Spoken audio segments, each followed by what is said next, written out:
¿Merece la pena equipar a la FAC con aviones de segunda?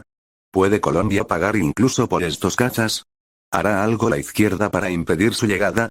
Y sobre todo, ¿presentarían estos F-16 algún tipo de disuasión contra amenazas externas, como los Su-30 de Venezuela? Hola amigos, aquí Héroes y Batallas, hoy vengo a aclarar unas cuantas dudas, que sé que a muchos les deben haber llegado a la cabeza, tras conocerse la extraordinaria noticia de que la USAF desea que Colombia no se prive de los F-16, incluso si se encuentra castrada económicamente, y gobernada por un inepto, que le regala camiones de estivas al ejército, en el aniversario de la batalla de Boyacá. Tras leer algunos comentarios, pude ver que existen demasiadas dudas hasta de si se pueden adquirir dichos cazas, pese a ser de segunda. De si la izquierda colombiana intentara boicotear la adquisición. Y sobre todo no una duda, sino directamente, la creencia de que dichos F-16 son muy poco.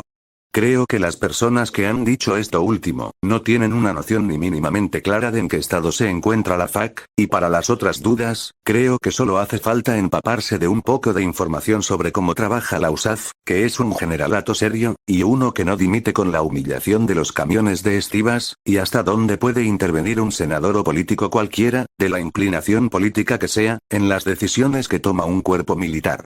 Empecemos con lo más básico. ¿Puede Colombia pagar los cazas, o hay un obstáculo económico infranqueable que como siempre, nos haga ver esto irse como todo lo demás? Para contestar a esta simple pregunta, les pido que me dejen formular una pequeña parábola, que aunque jocosa, nos hará entender muy bien qué tipo de ofrecimiento nos está haciendo la USAF. Y con qué fines específicamente pensados pretende cubrir, sabiendo más del estado en que se encuentra Colombia que los propios colombianos, los impedimentos que ya hicieron imposibles los contratos o intereses de compra anteriores. Imaginen a un habitante de la calle, sucio, desarrapado, sin dientes, sin un peso, con una horrenda úlcera en la cara, y por alguna razón, pese a no ir desnudo, se sabe que el tamaño de su órgano reproductor, está muy por debajo de lo que le gustaría a la más medida en sus apetitos carnales.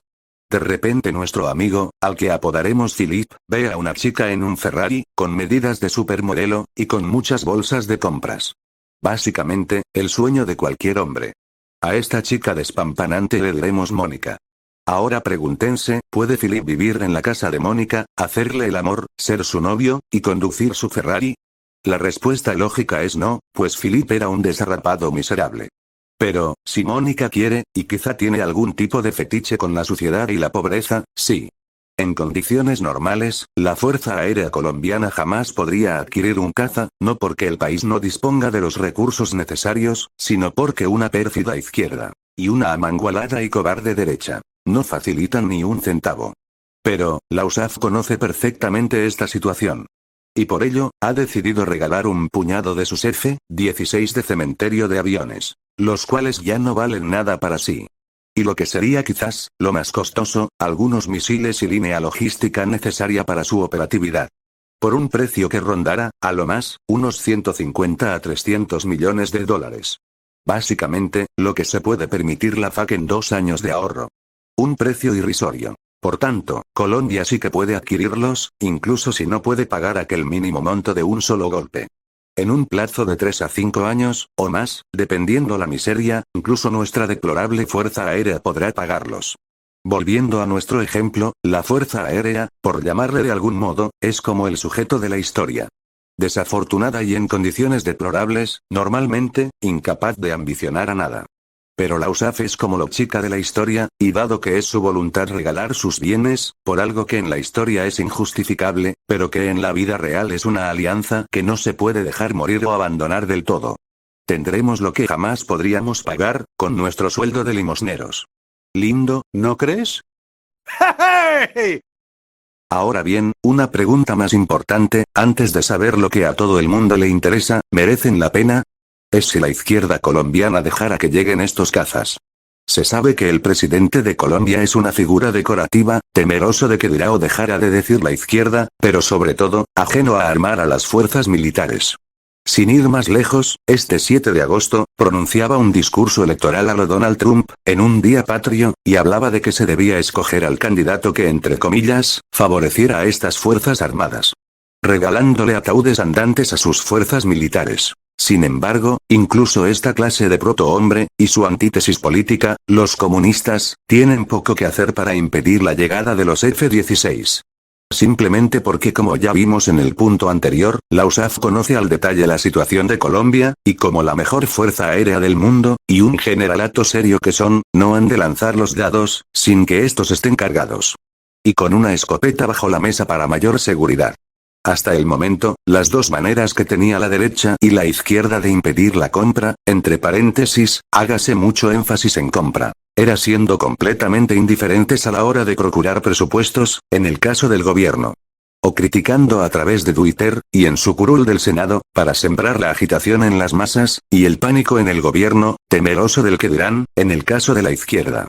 Sin embargo, como ya dijimos, la USAF intuyó esto, y bajó el precio de los bienes a adquirir, tanto, que no hay dinero que aprobar por parte del cobarde gobierno. Y en el caso de los comunistas, estos a lo más, podrán quejarse de que se adquirieron nuevos y mejores aviones para matar niños, sus amiguitos de las FARC, pero no de que se tengan que abrir las arcas del Estado en tiempo de pandemia para ello. Por ende, en ambos casos, estos delincuentes de cuello blanco solo podrán ver impotentes cómo llegan los F-16. Más de ello, no podrán mucho más que ladrar al respecto. Básicamente, la misma historia de los M11-17, que finalmente no se pudieron cancelar, o de los C-130 y los muchos Black Hawk adquiridos bajo donación.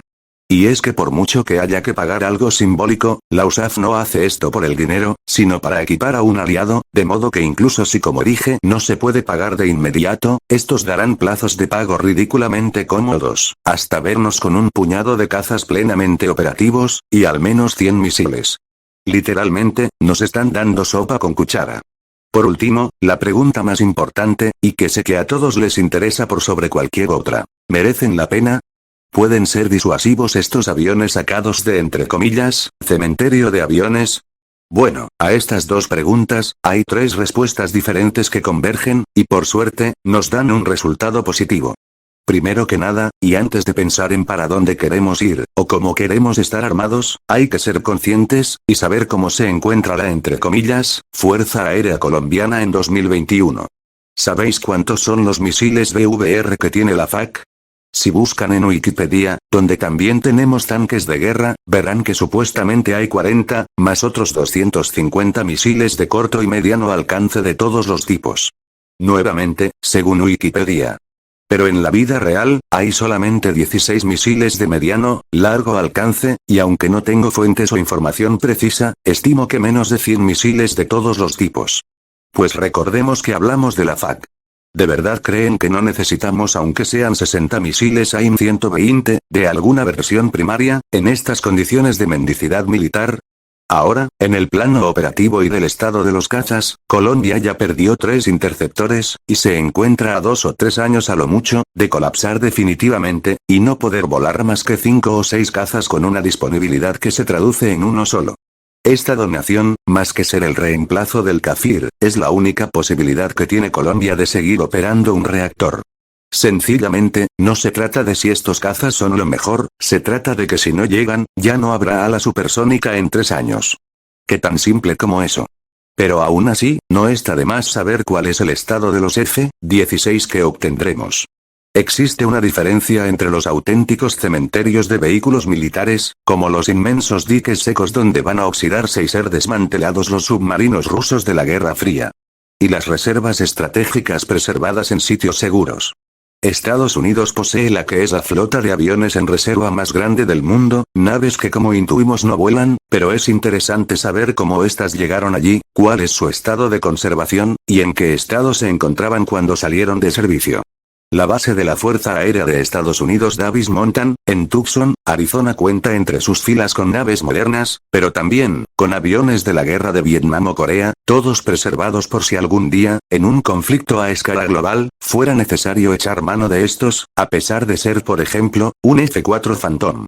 Por tanto, podemos intuir que dichos cazas no están ahí para pudrirse, o para ser completamente abandonados, sino para no generar más costos en su manutención, mientras aún pueden ser llamados en caso de necesidad.